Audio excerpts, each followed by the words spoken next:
Bienvenue dans cette nouvelle vidéo, je suis très heureux de te retrouver aujourd'hui. On va parler de quoi? On va parler d'un sujet qui est fondamental, on va parler de vente et si tu es à ton compte et si tu vends tes services, tes offres, peu importe, en ligne. Du coup, ça va t'intéresser parce qu'on va parler de justement ce blocage que certaines personnes peuvent avoir pour arriver à vendre leurs services, à vendre leurs offres. Donc avant tout, j'aimerais vraiment faire un petit préambule pour te parler justement d'offres et de services ou de produits ou de peu importe le nom qu'on peut lui donner. Moi, c'est hyper important cette notion d'offre parce que, à mon sens, ce qu'on vend en tant qu'entrepreneur, c'est pas juste un service, c'est pas juste un produit, c'est pas juste seulement une petite solution, mais c'est une offre. Une offre, c'est quoi? Tu vois, c'est comme le Kinder. En fait, le Kinder, c'est un très bon exemple, c'est une très bonne métaphore parce que, en fait, en réalité, dans un Kinder, qu'est-ce qu'on achète? On achète à la fois le chocolat, mais surtout on achète la surprise pour que ces enfants aient des yeux immenses en mode waouh, génial, je veux la surprise.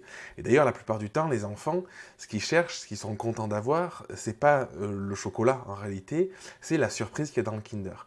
Et pour moi, c'est la même chose. Ça ne veut pas dire que le chocolat n'est pas important. Le chocolat, c'est la carapace, c'est la coquille, c'est ce qui englobe tout ça. Mais du coup, le produit qui est vendu, en réalité, du coup, c'est à la fois le chocolat plus la surprise. Et on a créé une offre, enfin, Kinder a créé une offre pour justement packager ce truc-là de cette coquille en chocolat avec ce qu'ils savaient faire en réalité. Ils font du chocolat. On va mettre une surprise pour vendre une offre et vendre un truc que tout le monde va vouloir s'arracher et que les enfants vont vouloir avoir. Et c'est hyper important, c'est fondamental de te poser cette question de qu'est-ce qui englobe ton offre. Et pour revenir au sujet de la vidéo, c'est une petite parenthèse qui à mon sens est importante en parlant de vente. Pourquoi je te dis ça? C'est que souvent, j'ai remarqué que la plupart des personnes, la plupart des entrepreneurs ont une réticence à parler de ce qu'ils ont à vendre. Ils ont peut-être un manque de légitimité, ils ont souvent, de ce que j'ai remarqué, moi c'était mon cas à l'époque, la peur d'embêter, la peur de gêner, en se disant, je partage du contenu sur Instagram par exemple, et si jamais ça fait trop vendeur, du coup on va me prendre pour un marchand de tapis, et puis peut-être que les gens vont pas m'aimer. En réalité, ça vient appuyer sur un point, ça vient appuyer sur le point de la peur du regard des autres, la peur d'être jugé. Et du coup, sous ce prétexte-là, en ayant cette peur-là, ce qu'on fait, c'est qu'on parle assez peu de nos offres. La conséquence, elle est toute simple, c'est que du coup, on ne remplit pas notre calendrier, on ne remplit pas nos semaines, et on n'a pas suffisamment de boulot pour vivre, ou en tout cas, on va toujours chercher, courir après les clients. Et à mon sens, ce qui est très important de remettre au centre, c'est vraiment son offre et de la communiquer le plus régulièrement possible à sa communauté. C'est vraiment fondamental, parce que ce qui se passe, c'est qu'on part du principe que quand on va vendre quelque chose, si on en parle un petit peu, ça suffira et que les gens d'eux-mêmes vont se dire «Ah, mais c'est génial en fait! Ah, qu'est-ce qu'il propose? Je vais aller creuser pour voir. Ah oui, ça m'intéresse vraiment, j'ai envie de faire appel à lui.» Et ce qui se passe en réalité, c'est pas du tout ça. En réalité, c'est que plus tu vas montrer ton offre et plus tu vas mettre devant les yeux de tes prospects la transformation que tu peux leur apporter. Donc pour moi une offre, c'est quelque chose de fort dans le sens où mettre en avant ce qu'on vend, c'est pas un problème parce que du coup, ce que tu vends à tes prospects et du coup à tes futurs clients, c'est une transformation. Et du coup, ça part d'un bon sentiment. Ça part d'un sentiment de j'ai une solution par rapport à mon expérience, à mon expertise, par rapport à je ne sais quoi, aux formations que j'ai pu faire, qui fait qu'aujourd'hui, je suis dans la mesure de t'aider à passer du point A au point B. Et du coup, si tu mets ça en avant, en fait, tu peux être qu'heureux de la transformation de tes clients.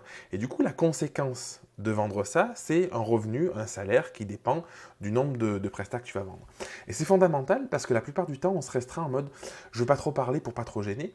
Et en fait, on a tendance à s'enfermer là-dedans en proposant énormément de contenu gratuit, qui est toujours d'assez bonne qualité, et finalement assez peu de contenu payant. Quand je dis contenu payant, c'est juste mettre sous les yeux des personnes qui nous suivent nos offres pour juste qu'ils puissent se dire si j'ai envie d'aller plus loin, du coup je peux le faire. Et en fait, souvent, c'est un blocage qu'on a parce que, je pense, face à nous-mêmes, face à ces blessures qu'on peut avoir, parce que personne ne se pose la question de savoir si des grands groupes, je sais pas, on prend souvent Apple, mais ça peut être n'importe qui, Nespresso, on peut prendre n'importe quelle boîte en réalité, à peu près au monde qui vend quelque chose, toutes ces boîtes-là, elles proposent rien de gratuit, en fait. La seule chose qu'elles font, c'est mettre sous nos yeux des publicités ou des argumentaires de vente pour dire voilà notre appareil, il est super chouette, il pourra vous aider, voilà notre café, il est de super bonne qualité, on va le chercher au bout du monde, il est ci, il est ça, achetez notre café. Et du coup, ces personnes font que ça. Et ça ne nous pose pas de problème d'acheter du bon café, d'acheter un chouette téléphone, d'acheter un service, peu importe, qu'on trouve bien. Et en fait, je trouve qu'il y a ce truc à trop vouloir faire plaisir, dans la recherche de la reconnaissance, peut-être un peu, dans la recherche de l'amour. Je pense qu'on cherche tous l'amour d'une manière ou d'une autre. Mais du coup, on a peur de dire voici ce que je vends, parce qu'on a peur d'être jugé et on a peur que les gens nous critiquent par rapport à ça.